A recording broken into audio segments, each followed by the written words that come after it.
السلام علیکم ورحمۃ اللہ تعالی وبرکاتہ۔ کیسے ہیں تمام طلبہ؟ خیریت سے ہیں؟ طبیعت ٹھیک ہے؟ امید کرتا ہوں کہ تمام طلبہ خیریت سے ہوں گے اور اب تک جتنی ویڈیوز آپ حضرات کی خدمت میں بھیجی جا چکی ہیں ان سے مکمل استفادہ کر رہے ہوں گے۔ عزیز طلبہ کرام، آج کی اس ویڈیو میں ہم آپ کو سبق ڈاکٹر رتفاؤ کی بقیہ ریڈنگ مکمل کروائیں گے۔ عزیز طلبہ کرام، جیسا کہ آپ کو معلوم ہے کہ میں نے پچھلی ویڈیو میں تمام تر تفصیل آپ حضرات کی خدمت میں پیش کر دی تھی کہ اس دفعہ ہم لوگ اپنے سلیبس کے اندر ایک نیا سیگمنٹ لے کر چل رہے ہیں۔ وہ سیگمنٹ آپ کے سامنے یہ لکھا ہوا بھی ہے۔ اسی سیگمنٹ کا سب سے پہلا ٹاسک جو تھا وہ ڈاکٹر رتفاؤ کی ریڈنگ تھا، اور ڈاکٹر رتفاؤ کی ریڈنگ اور اس کو سمجھانا میں نے آپ کو سمجھا دیا تھا، لیکن ہو سکتا ہے کہ کچھ طلبہ ایسے ہوں جنہوں نے وہ ویڈیو نہ دیکھی ہو، تو ان کی خدمت میں جو پچھلی ویڈیو کی ریڈنگ تھی اس کا ذرا مختصر اور تیز انداز میں وہ مکمل کر دیتا ہوں، تاکہ ایسا یہ ہو کہ وہ طلبہ بھی اس سے فائدہ اٹھا سکیں۔ ٹھیک ہے، تو آ جائیے کھولتے ہیں سبق چیپٹر ڈاکٹر رتفاؤ۔ اب تک تو آپ لوگ سمجھ ہی گئے ہوں گے کہ ڈاکٹر رتفاؤ کون ہے۔ ٹھیک ہے، ان کا بھی کچھ عرصے قبل ہی انتقال ہوا ہے۔ بہت اچھی شخصیت کی مالک تھی، انہوں نے پاکستان کے لیے بہت کچھ کیا ہے، اس کی مختصر تفصیل ابھی ریڈنگ میں آپ کے سامنے دوبارہ گزرے گی۔ کہہ رہے 9 ستمبر 1929 کو جرمنی کے شہر لیپزگ میں پیدا ہونے والی خوبصورت نرم دل لڑکی رتفاؤ نے انسانیت کی جو خدمت کی اس کی بہت کم مثالیں ہیں۔ ایک مثال مدر ٹریسا ہیں، جنہوں نے بھارت میں غریب اور نادار مریضوں کے لیے بہت کام کیا۔ رتفاؤ نے پاکستان میں جذام کے مریضوں کے لیے جو کام کیے ان کی وجہ سے وہ پاکستان کی مدر ٹریسا کہلائیں۔ رتفاؤ ڈاکٹر تھیں، فلاحی کام کرنے والی ایک تنظیم نے انہیں بھارت بھیجا۔ راستے میں وہ کراچی رکیں۔ اتفاقاً کراچی کے سٹی ریلوے اسٹیشن کے پاس واقع جذام کوڑ کے مریضوں کی بستی میں ان کا جانا ہوا۔ وہ کہتی تھی کہ وہاں کے مناظر نے میری زندگی بدل دی۔ میں نے کراچی میں رہ کر ان مریضوں کے علاج اور دیکھ بھال کرنے کا فیصلہ کیا۔ ہزاروں سال سے دنیا میں جذام یعنی کوڑ کی بیماری پائی جاتی ہے۔ اس بیماری میں مریضوں کی حالت بہت بری ہو جاتی ہے اور لوگ انہیں شہر سے باہر بنائی گئی بستیوں میں چھوڑ آتے تھے، جہاں جانوروں سے بدتر زندگیاں گزار کر ان کا انتقال ہو جاتا تھا۔ کراچی کی ایک بستی میں ایک جھوپڑی کے اندر انہوں نے اپنا کلینک قائم کیا، مریضوں کی مرہم پٹی، علاج اور دیکھ بھال شروع کی۔ آہستہ آہستہ ان کی مدد کے لیے اور لوگ آتے گئے، جن میں ڈاکٹر آئی کے گل بھی شامل تھے۔ انہوں نے ڈاکٹر رتفاؤ کے کام میں ہاتھ بٹانا شروع کر دیا۔ کلینک کے لیے جگہ خریدی گئی۔ میری ایڈیلیڈ لیپروسی سینٹر نام رکھا گیا۔ یہاں نہ صرف پورے پاکستان بلکہ افغانستان سے بھی لوگ علاج کے لیے آنا شروع ہو گئے۔ ٹھیک ہے، انہوں نے پاکستان کے دوسرے شہروں اور علاقوں میں 157 جذام کلینکس کھولے۔ اس کے لیے انہوں نے پاکستان اور جرمنی سے بھی عطیات جمع کیے۔ کلینکس میں تقریباً 60,000 مریضوں کا علاج ہو چکا ہے۔ یہ میں نے آپ کو پہلے پیج کی ریڈنگ کروا دی ہے، یہ دیکھیں، یہ پورے پہلے پیج کی آپ حضرات کی خدمت میں ایک دفعہ دوبارہ سے ریڈنگ کر دی ہے۔ میں اب تمام طلبہ سے یہ عرض کرتا ہوں کہ آپ حضرات کو 2 منٹ دیتا ہوں، آپ ان 2 منٹ میں ایک دفعہ دوبارہ سے اس کی ریڈنگ کریں۔ یاد رکھیں، میں آپ کو جو بار بار ریڈنگ بار بار کرنے کا کہتا ہوں، اس کا بنیادی مقصد ہی یہی ہے کہ آپ بار بار پڑھ کے اردو کے پڑھنے میں اچھے ہو جائیں۔ یہ ہر لفظ جو آپ کو میں کہتا ہوں اس کا یہی فائدہ ہے۔ تو کوشش کریں کہ جو میں آپ سے کہہ رہا ہوں بالکل اسی طرح سے آپ میرا کہنا مانیں اور بالکل اسی طرح سے ریڈنگ کریں۔ چلیں اب آپ لوگ ریڈنگ کر لیں۔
چلیں بھائی آگے ریڈنگ کرتے ہیں. اگلا پیج دیکھیے.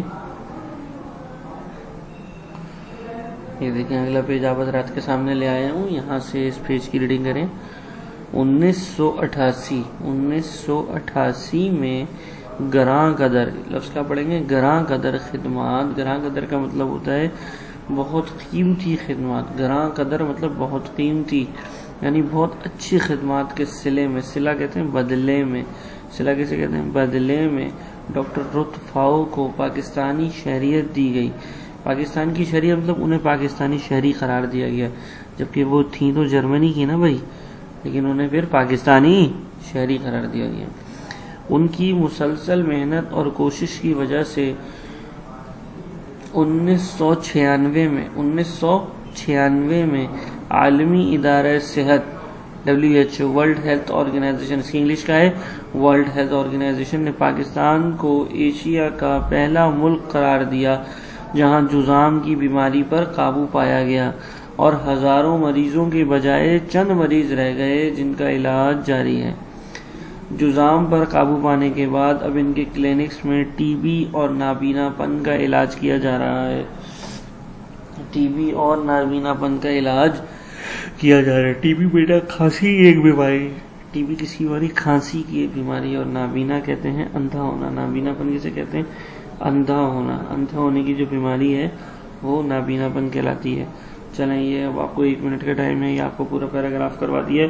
اب آپ جو ہے نا اس کی ریڈنگ کریں جلدی سے. شاباش.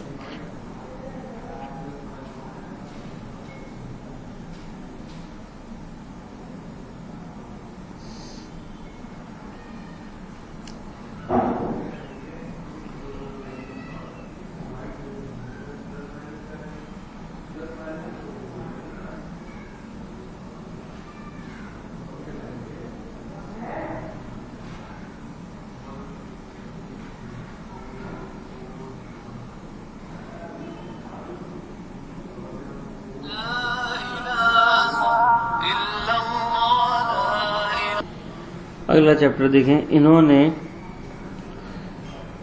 انہوں نے اپنی نگرانی میں لوگوں کے علاج معالجے کے لیے لوگوں کو تربیت دینے کا کام بھی کیا. کیا مطلب یہ کہ جیسے ساتھ ساتھ تو یہ علاج بھی کر رہی تھی نا، ایسے لوگوں کو سکھا بھی رہی تھی. آگے کہہ رہے جذام کے مریضوں کے علاج اور دیکھ بھال کے علاوہ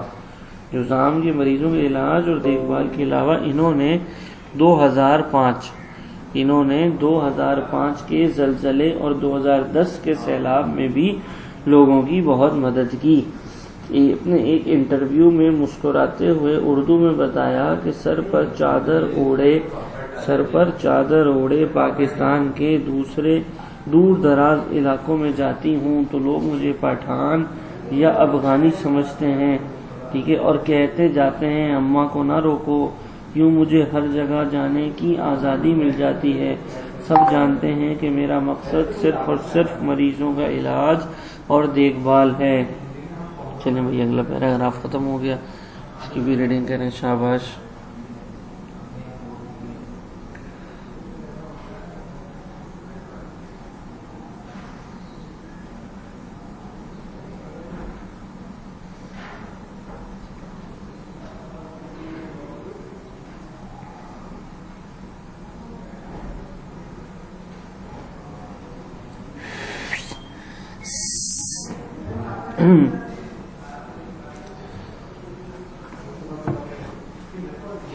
چلیں بھائی اگلا پیراگراف دیکھیں. ڈاکٹر رت فاؤ کی 4 بہنیں اور ایک بھائی تھا. بھائی کا انتقال بچپن میں ہو گیا تھا. اپنا ملک، اپنا خاندان، دوست احباب یعنی دوست سہیلیاں چھوڑ کر بالکل غیر لوگوں میں آ کر رہنا، ان کی خدمت کرنا آسان کام نہیں تھا. وہ خود سوچو نا، جرمنی سے خاتون بالکل پاکستان میں آ کے رک گئیں اور پاکستان میں لوگوں کی خدمت کرتی رہیں. یہ کوئی آسان بات تو نہیں ہے نا. اپنا سب کچھ چھوڑ دیا، گھر بار چھوڑ دیا اور جرمنی میں آگے لوگوں کی خدمت کر رہی ہیں. بہت بڑی بات ہے بیٹا، آپ لوگ ذرا سمجھیں اس بات کو. اچھا آگے دیکھیں. انہوں نے اپنی پوری زندگی انسانیت کی بے لوث خدمت، بے لوث مطلب جس کا کوئی انہیں نا بدلہ نہیں چاہیے تھا، انہوں نے بس مطلب یہ جو ہے نا فری فنڈ کام کی، فری فنڈ سے مراد یہ ہے کہ انہوں نے کوئی اپنا نام کرنا یا اپنا کوئی یہ مقصد نہیں تھا کہ لوگ میری تعریف کریں، ایسا کام کرنا جس میں انسان کو یہ نہ ہو کہ بھائی لوگ میری تعریف کریں یا مجھے پیسے ملیں یا یہ ہو، تو اسے کہتے ہیں بے لوث۔ بے لوث خدمت میں 10 اگست 2017 کو وفات پائی، اب سے 3 سال قبل ان کی وفات ہوئی ہے۔ ان کی خدمات کے صلے میں ملنے والے اعزازات کی فہرست بہت طویل ہے، یعنی اب آپ کو سوچے نا کتنے 1900 کون سے سال میں آئی تھی یہاں پر، اس وقت سے لے کر پاکستان میں ہی لگی ہیں۔ اب آپ کو سوچو جو ہے نا وہ ان کا کتنا عرصہ پاکستان میں گزرا ہوگا۔ جب پاکستان کے لیے انہوں نے اتنی خدمت کی تو پاکستانی حکومت بھی تو ان کو کچھ نہ کچھ دے گی نا، تو پاکستانی حکومت نے ان کو اعزازات دیے مختلف، جو اچھا کام کرنے میں پاکستان میں لوگوں کو دیے جاتے ہیں۔ وہ اعزازات کیا ہے؟ حکومت پاکستان کی طرف سے انہیں ہلال امتیاز، ہلال پاکستان، نشان قائد اعظم، ستارہ قائد اعظم کے اعزازات دیے گئے۔ رتفاؤ کو سرکاری اعزازات کے ساتھ دفنایا گیا۔ رتفاؤ کو سرکاری یعنی ایسے دفنایا گیا جیسے کوئی سرکاری شخصیت ہوتی ہے نا، اس طرح انہیں دفنایا گیا۔ قائد اعظم اور عبدالستار ایدھی کے بعد یہ تیسری شخصیت تھیں جنہیں یہ اعزاز ملا، یعنی پاکستان میں سب سے پہلے تو قائد اعظم کو اتنے اعزازات اور اتنے اعزاز کے ساتھ اور اتنے آنر کے ساتھ دفنایا گیا، دوسری ڈاکٹر رتفاؤ تھی جنہیں اتنے اعزاز کے ساتھ دفنایا گیا۔ چلیں ریڈنگ کر لیں، پھر آخری پیراگراف کو مکمل کر کے اس ویڈیو کو ختم کرتے ہیں۔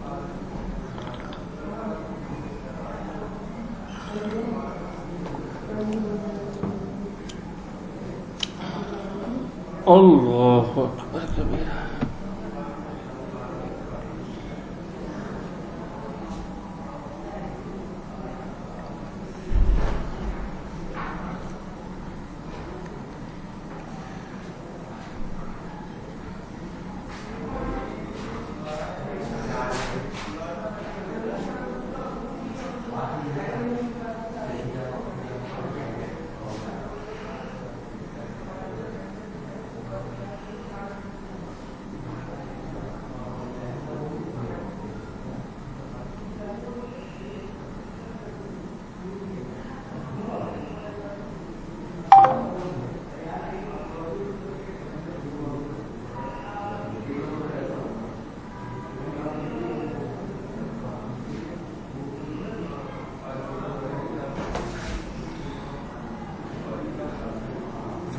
آگے دیکھیں، ان کی وفات کے بعد ان کی ذاتی رہائش گاہ کو عجائب گھر یعنی میوزیم میں تبدیل کر دیا گیا۔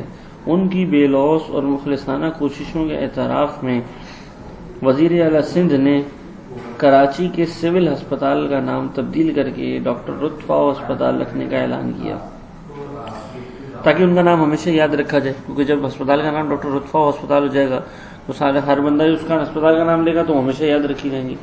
ڈاکٹر رتفاؤ نے کچھ کتابیں بھی لکھی جن میں سے ایک کا نام ٹو لائٹ اے کینڈل ہے، شمع جلانا۔ آگے شاعر کا شعر ہے، درد دل کے واسطے پیدا کیا انسان کو، درد دل کے واسطے پیدا کیا انسان کو، ورنہ اطاعت کے لیے کچھ کم نہ تھے کرو بیان۔ مفہوم، انسان کے دل میں دوسروں کا درد یعنی دوسروں سے مدد کا جذبہ ہوتا ہے، دوسروں کی مدد کا جذبہ ہوتا ہے نا، اسی وجہ سے اس کا درجہ فرشتوں سے بڑھ کر ہے، کیونکہ فرشتے صرف اپنے فرائض کی انجام دہی کرتے ہیں، جبکہ انسان اپنے فرائض سے بڑھ کر کرتا ہے، کام کر سکتا ہے اور وہ کرتا بھی ہے۔ یہ تھا اس پوری ویڈیو میں جو ہم نے آپ کو سمجھایا اور ڈاکٹر رتفاؤ کی خدمات سے آپ کو آگاہ کیا۔ امید کرتا ہوں کہ یہ پورا کا پورا سبق آپ حضرات کو سمجھ میں آ گیا ہوگا، اور جیسا کہ میں نے آپ حضرات کی خدمت میں یہ بات رکھی تھی کہ اس سبق کو بار بار پڑھنا ہے، اور ایک ہفتے تک، پچھلا جو آپ کو بھیجا تھا وہ ایک ہفتے کا ٹاسک تھا، آج جو آپ کو ویڈیو بھیج رہا ہوں یہ دوسرے ہفتے کا ٹاسک ہے۔ کوشش کریں کہ اس سبق کو بار بار پڑھیں، اچھے طریقے سے ہر لفظ کو بولنا سیکھیں۔ اس میں آپ اپنے والدین کی مدد بھی حاصل کر سکتے ہیں، بڑے بہن بھائیوں کی مدد بھی حاصل کر سکتے ہیں، اور میری ویڈیو دیکھ دیکھ کے بار بار جو ہے نا آپ ہر لفظ کو پڑھنے سے بھی مدد حاصل کر سکتے ہیں۔ عزیز طلباء کرام، سب کچھ آپ کی بہتری کے لیے کر رہے ہیں، اور آپ سے فقط اتنا چاہتے ہیں کہ آپ ہماری ویڈیو سے زیادہ فائدہ اٹھائیں آن لائن لیکچرز ہو رہے ہیں اس میں زیادہ سے زیادہ طور پہ شریک ہوں، ٹھیک ہے. ہر طالب علم اپنی ذمہ داری کو سمجھتے ہوئے ہماری ویڈیوز میں شریک ہو اور ہمارے آن لائن لیکچرز میں شریک ہو. ایسا نہ ہو کہ بھئی کچھ طلبہ شریک ہو رہے ہیں کچھ شریک ہی نہیں ہو رہے. اس سے کیا ہوتا ہے کہ جب اسکول کھلتا ہے تو کچھ بچوں کا کام ہوا ہوا ہوتا ہے، کچھ بچوں کا کام ہی نہیں ہوا ہوا ہوتا، پھر کام مکمل اور نامکمل کے اندر مسئلے مسائل ہو جاتے ہیں، ٹھیک ہے. اچھا عزیز طلبہ، اب آخری میں آپ حضرات کی خدمت میں اہم ترین بات یہ پیش کرنا چاہتا ہوں کہ یاد رکھیں کہ اللہ تعالیٰ نے انسان کو جو دنیا میں بھیجا ہے، اللہ تعالیٰ نے انسان کو دنیا میں جو بھیجا ہے نا، اس کے بارے میں اللہ نے خود قرآن پاک میں فرمایا وَمَا خَلَقْتُ الْجِنَّ وَالْإِنسَ إِلَّا لِيَعْبُدُونَ. ہم نے انسانوں اور جنوں کو اس لیے پیدا کیا کہ وہ ہماری عبادت کریں. تو عزیز طلبہ کرام، آج عبادت کے سلسلے میں آپ حضرات سے کچھ بات کرنا چاہتا ہوں. وہ بات کیا ہے کہ عزیز طلبہ، اللہ پاک نے ہم پر دن میں 5 نمازیں فرض کی ہیں، جیسا کہ آپ سب کو معلوم ہے. طلبہ کرام، معلوم تو ہوتا ہے لیکن اس پہ عمل کرنے میں بہت سستی ہو جاتی ہے. ہمیں یہ کوشش کرنی ہے کہ نمازیں نہ چھوٹنے پائیں. آپ طلبہ ماشاءاللہ بڑے ہیں، آپ کے گھر کے قریب مسجد ہے، تو مسجد میں جا کے جماعت کے ساتھ نماز پڑھیں. اپنے سرپرست حضرات کے ساتھ جائیں، کرونا وائرس کی احتیاطی تدابیر پر عمل کرتے ہوئے جائیں. اور اگر مسجد نہیں جا سکتے، کوئی مسئلہ ہے تو گھر پہ پڑھیں، لیکن نماز ضرور پڑھیں. نماز ضرور پڑھیں طلبہ کرام، نماز نہ چھوڑیں. نماز نبی کریم صلی اللہ تعالیٰ علیہ وسلم کی آنکھوں کی ٹھنڈک ہے، نماز مومن کا نور ہے. نماز نہ چھوڑیں، نماز نہ چھوڑیں. بار بار آپ حضرات سے کہتا ہوں نماز نہ چھوڑیں. اور نماز کے ساتھ ساتھ دعا نہ چھوڑیں. دعا مومن کا ہتھیار ہے، ٹھیک ہے. دعا عبادت کا مغز ہے، تو دعا ہم کرتے رہیں اور اللہ سے لینے والے بن جائیں. ہم جتنا رو کے اور جتنی محنت سے اور جتنی طلب سے اللہ سے دعا مانگیں گے، اللہ تعالیٰ بھی ہماری دعاؤں کو قبول کرے گا. بس فرق کیا ہے کہ ہم مانگنے والے بن جائیں. ہمیں مانگنا نہیں آتا، ہم اللہ سے مانگنے والے بن جائیں. اللہ سے مانگیں، اے اللہ ہمیں مانگنا سکھا دیں، اے اللہ ہمیں مانگنا سکھا دیں. اچھا دعا میں کیا مانگیں؟ اپنے لیے، اپنے گھر والوں، جو آپ کی خواہشات ہیں اللہ سے مانگیں، اللہ کے سامنے رکھیں، اللہ کو راضی کریں، اللہ سے باتیں کریں. یاد رکھیں جو شخص اللہ سے دعا کرنے کا عادی ہو جائے گا نا، دنیا میں اس کے سارے کام اللہ پاک بنا دیں گے. کوئی کام اس کا چھوٹے گا نہیں، سارے کام اللہ پاک اپنی رحمت سے بنائیں گے. تو میں آپ سے آخر میں یہی درخواست کروں گا کہ نماز نماز نماز نماز کا اہتمام. اور دوسری بات دعا دعا دعا دعا کا خصوصی احترام ہو اپنے لیے، اپنے گھر والوں کے لیے، اساتذہ کے لیے. میں آپ کا استاد ہوں، میرے لیے، میرے گھر والوں کے لیے، سب کے لیے روزانہ دعا کریں. اور یہ دعا خاص طور پہ کریں کہ اللہ پاک کرونا وائرس کی تباہ کاریوں سے ہمارے ملک کو محفوظ فرما. اللہ ساری دنیا کو کرونا وائرس سے محفوظ فرما. وآخر دعوانا الحمدللہ رب العالمین. انشاءاللہ آن لائن کلاس میں ملاقات ہوگی. تب تک کے لیے السلام علیکم ورحمۃ اللہ وبرکاتہ.